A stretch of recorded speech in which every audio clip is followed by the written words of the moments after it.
कणकवली शहरात काल संध्याकाळी एक आगळीवेगळी घटना घडली, जी ऐकताच संपूर्ण जिल्ह्यामध्ये त्याची चर्चा सुरू आहे। कारण या ठिकाणी मटका अड्ड्यावर धाड पडली आणि ही धाड पोलिसांनी नाही तर थेट पालकमंत्री नितेश राणे यांनी स्वतः टाकली। तर झालं असं की कणकवली बाजारपेठेच्या मागच्या बाजूला बऱ्याच वर्षापासून एक मटका अड्डा सुरू होता आणि या मटका अड्ड्यात रोज लाखोंची उलाढाल होत होती। मात्र काल अचानक या ठिकाणी पालकमंत्री नितेश राणे पोहोचले आणि त्यांनी या अड्ड्यावर धाड टाकली। पालकमंत्री नितेश राणे यांनी धाड टाकल्यानं मटका खेळणाऱ्यांसह पोलिसांची सुद्धा तारांबळ उडाली। नितेश राणे यांनी काल सायंकाळी 4 वाजण्याच्या सुमारास ही धाड टाकली आणि त्यानंतर पोलीस प्रशासनाला बोलावलं आणि सर्व आरोपींवर कडक कारवाई व्हायला हवी असा इशारा राणे यांनी दिला। दरम्यान मटका बुकिंग प्रकरणी महादेव रमाकांत घेवारी यांच्यासह 12 जणांवर गुन्हा दाखल करण्यात आलाय आणि त्या ठिकाणाहून 2,78,000 रुपयांची रोकड सुद्धा जप्त करण्यात आली।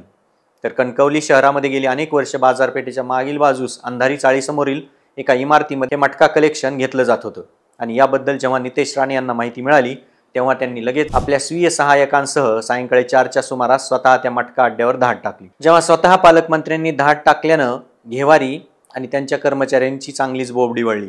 त्यानंतर कणकवलीचे पोलीस निरीक्षक अतुल जाधव यांना या ठिकाणी बोलावून घेण्यात आलं। या धाडीवेळी मटका खेळण्याच्या वह्या, लॅपटॉप, मटका बुकिंगचं बाकी साहित्य, टेबल, खुर्ची याच्यासह 2,78,725 रुपयांची रोख जप्त करण्यात आली। या कारवाईवेळी राणे यांनी थेट पोलीस अधीक्षक मोहन दहिकर यांना फोन लावला आणि म्हटलं की आम्ही सिंधुदुर्गात मटका, जुगार असे अवैध धंदे चालू देणार नाही। तसेच या सर्वांना पोलीस पाठबळ देत असतील तर पोलीस प्रशासनाची ही तक्रार गृहमंत्री देवेंद्र फडणवीस यांच्याकडे करणार आहोत। यानंतर कणकवली पोलिसांनी मटका बुकी चालवणारे महादेव घेवारी, मयूर मनोहर पांडव, संदीप शंकर पडवळ, चंद्रकांत शंकर गवानकर, प्रशांत शशिकांत घाडी गावकर, महेश आत्माराम बाने, अनिल श्रीपद पाष्टे, सतीश विष्णू गावडे, संतोष शंकर राठोड, तुषार यशवंत जाधव, महेश चंद्रकांत देवने यांना ताब्यात घेतलं आणि राणे यांनी त्यावेळी पालकमंत्री पदाचा पदभार घेतला त्यावेळी सिंधुदुर्गातील अवैध धंदे बंद व्हायला हवेत असे निर्देश पोलीस प्रशासनाला दिले होते। एवढंच नाही तर कणकवली शहरातील घेवारी यांची यंत्रणा संपूर्ण जिल्ह्यातून मटका घेते, त्यामुळे घेवारी यांची चौकशी करा असंही पोलीस प्रशासनाला त्यांनी निर्देश दिले होते। पण पोलिसांनी आजपर्यंत या मटका अड्ड्यावर कोणतीही कारवाई केली नाही, त्यामुळे मला स्वतः इथे येऊन धाड टाकावी लागली। दरम्यान आजच्या धाड सत्रात कुठलीही कुचराई होऊ देऊ नका, या गुन्ह्याचा तपास नीट करा, मटका बुकिंग प्रकरणी सर्वांवर कारवाई व्हायलाच हवी असा सज्जड दम नितेश राणे यांनी पोलीस प्रशासनाला दिलाय। तर धाड सत्राच्या सुरुवातीला केवळ 1 लाख रुपये असल्याची बतावणी घेवारी यांनी केली होती। त्यानंतर राणे यांनी पोलिसांना झडती घ्यायला लावली आणि त्यावेळेस 2,78,725 रुपयांची रोकड सापडली। उपविभागीय पोलीस अधिकारी घनश्याम आढाव यांनीही घेवारी यांच्या मटका सेंटरला भेट दिली, तसेच या घटनेचा सखोल तपास करण्याचे निर्देश पोलिसांना दिले।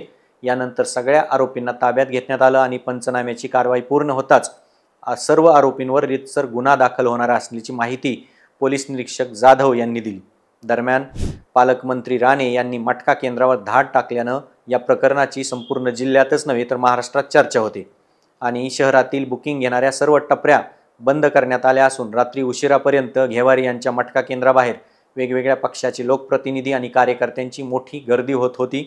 आता यानंतर पुढील काळात हे मटका केंद्र बंद होणार की अजून चालूच राहणार, ह्या आरोपींना काही शिक्षा होणार की महाराष्ट्रातील अवैध धंदे अशाच प्रकारे चालू राहणार, हे पाहणं आपल्यासाठी महत्त्वाचं असणार आहे।